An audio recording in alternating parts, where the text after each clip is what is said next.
Hindi lahat ng emotional trap ay halata. Minsan wala itong sigawan, drama o malinaw na abuso. Sa trabaho, pwede itong magsimula bilang pakikisama, utang na loob o konting tiis lang. Sa relasyon naman, madalas itong nakatago sa lambing, guilt at pangakong magbabago.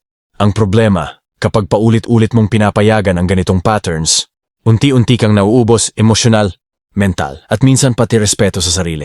Ang video daw ito ay hindi tungkol sa paninisis ng iba, kundi tungkol sa pagiging aware at matibay. Dahil ang taong may malinaw na boundaries at self-worth ay bihirang mahulog sa emotional traps kahit gaano katalino o kalambing ang manipulasyon.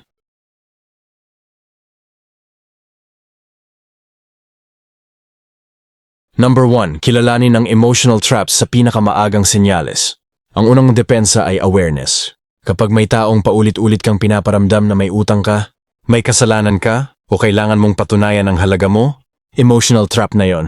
Sa trabaho, madalas itong lumalabas bilang guilt kapag tumanggi ka. Sa relasyon bilang takot na maiwan kapag nagsalita ka ng totoo.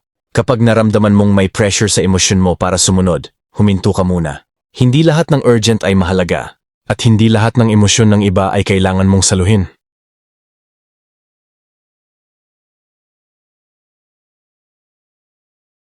Number 2, ihiwalay ang emosyon sa desisyon. Isa sa pinakakaraniwang dahilan kung bakit nahuhulog ang tao sa emotional traps ay ang paggawa ng desisyon habang mataas. Ang emosyon, galit, awa, takot o guilt. Ang manipulasyon ay gumagana kapag mabilis kang nagdesisyon dahil sa nararamdaman mo. Sa psychology, ang malinaw na pag-iisip ay bumabalik kapag humihinto ka muna. Matutong mag-delay ng sagot. Ang simpleng pag-iisipan ko muna ay sapat na para mabasag ang emotional pressure.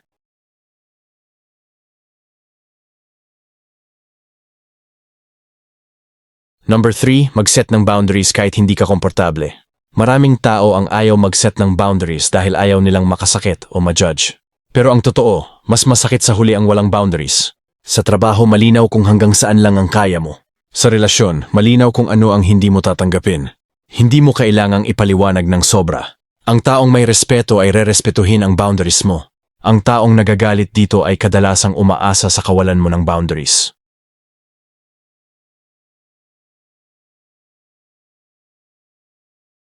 Number 4. Huwag mong gawing personal ang emosyon ng iba. Isa sa pinakamalalim na emotional traps ay ang paniniwalang responsibilidad mo ang emosyon ng ibang tao.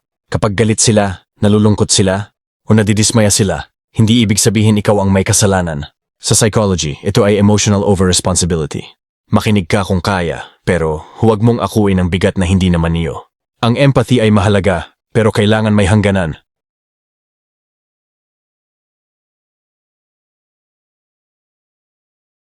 Number 5. Piliin ang consistency kaysa people-pleasing. Ang people-pleasing ay tahimik na daan papunta sa emotional exhaustion.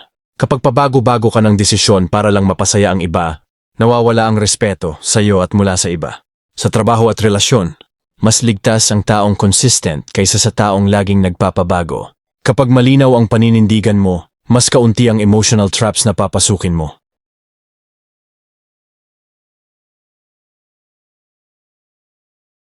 Number 6. Alamin kung kailan lalayo, hindi kailan lalaban.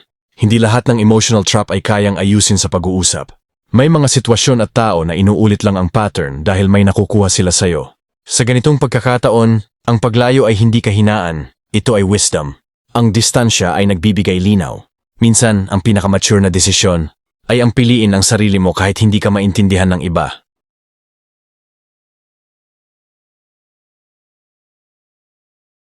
Ang pag-iwas sa emotional traps ay hindi tungkol sa pagiging malamig o manhid. Ito ay tungkol sa pagiging conscious, matibay, at may respeto sa sarili.